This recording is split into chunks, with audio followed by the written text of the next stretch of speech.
रांची में जमीन का बड़ा खेल चल रहा है। यहाँ सेना से लेकर अस्पताल और झील की जमीन को भी माफिया और अधिकारियों ने नहीं छोड़ा है। आखिरकार कोर्ट को हस्तक्षेप करना पड़ा, जिसके बाद अब जमीन की खोज हो रही है। वो भी 1-2 डिसमिल नहीं, बल्कि इस बार 36 एकड़ जमीन की खोज की जा रही है।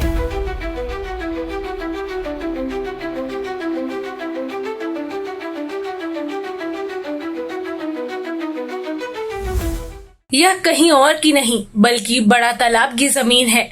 कभी अंग्रेजों ने इसे 53 एकड़ में झील के रूप में विकसित किया था, लेकिन माफिया, दलाल और अधिकारियों ने गठजोड़ कर इसे भी बेच दिया या फिर कब्जा कर लिया। आखिरकार अब हाईकोर्ट के आदेश के बाद नगर निगम हरकत में आया है और जमीन की खोज में निकल पड़ा है। बड़ा तालाब के आसपास कई घरों को चिन्हित किया गया है, कई दुकानों को नोटिस दिया गया है ताकि वे खुद इसे खाली कर दे, नहीं तो बुलडोजर की कार्रवाई देखने को मिलेगी और फिर एक और बस्ती वीरान हो जाएगी।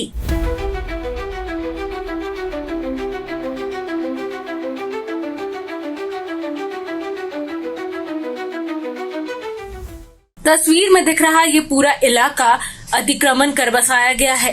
कई सालों से ये सब बड़े ही मजे में चल रहा था, लेकिन अब कार्रवाई होने वाली है। आने वाले कुछ दिनों में यहाँ सिर्फ मलबा और धूल ही बच जाएगा। इस पूरे मामले में नगर निगम के प्रशासक संजय कुमार ने बताया कि हाईकोर्ट के आदेश पर जांच की जा रही है। तालाब की जमीन को अतिक्रमण मुक्त कराने के लिए टीम सड़क पर है। वहीं जिन लोगों ने भी कब्जा किया है उन्हें नोटिस दिया जाएगा और फिर कार्रवाई होगी।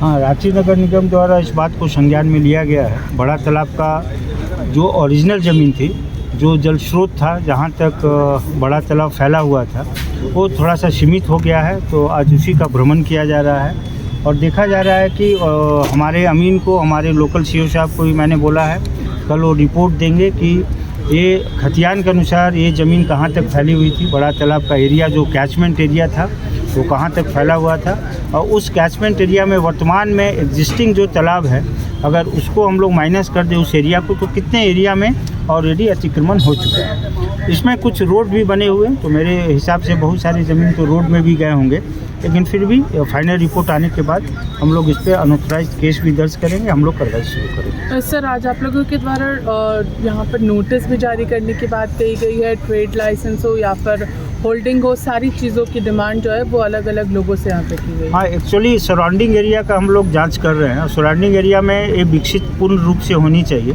इसलिए मैंने कहा है कि जो भी ग्रिलिंग हम लोगों ने किया है तालाब के किनारे, उसके बाहर का जो पार्ट है उसको बाजार सेक्शंस को अभी निर्देश दिया गया है कि उसको आप पार्किंग डिक्लेयर करें, और जो गाड़ियाँ बेतरतीब ढंग से इधर उधर लगाई गई है उसको सही तरीके से लगाया जाए। तो वहाँ पे पेवर ब्लॉक लगा के एक अच्छा डेवलप किया जाएगा, जिसको पार्किंग एरिया के रूप में डेवलप किया जाएगा। और निरीक्षण के क्रम में हम लोग पाए कि बहुत सारी ऐसे दुकानें हैं जो ट्रेड लाइसेंस हमसे नहीं प्राप्त किए, होल्डिंग टैक्स हमको नहीं दे रहे हैं, तो उनको भी नोटिस जारी करने का निर्देश दिया गया है और उसकी भी अलग से जांच की जाएगी। अगर वो अनऑथराइज्ड ऑनरशिप अगर उनका नहीं होगा, गलत तरीके से उन्होंने सरकारी ज़मीन पे बना रखी है, तो उसको भी तोड़ने की काम। सर, इस 36 एकड़ इलाके में कई सारे मंदिर हैं, कई सारे घर हैं, सेवा सदन, हॉस्पिटल है, कई सारी चीज़ें। अगर ये सब अवैध रूप से उस ज़मीन पर बनी हुई है, निगम की ज़मीन पर बनी हुई है, तालाब की ज़मीन पर बनी हुई है, तो उस पर क्या कुछ कार्रवाई होने वाली है? देखिए, जब तक रिपोर्ट फाइनल आने दीजिए। अभी मैं ये नहीं बोल सकता हूँ कि कुछ अवैध रूप से बनी हुई है। लेट द रिपोर्ट कम, इसको हम लोग देख लेते हैं, लेकिन ये ज़रूर है कि अगर कोई अनाधिकृत रूप से निर्माण किया गया है तो उसको तोड़ने की कार्रवाई हम लोग। सेवा सदन नहीं है अभी रिपोर्ट आने के पहले मैं कुछ नहीं बोलूँगा। रिपोर्ट आए तब मुझे पता चलेगा कि कहाँ पे अनाधिकृत रूप से बना हुआ है।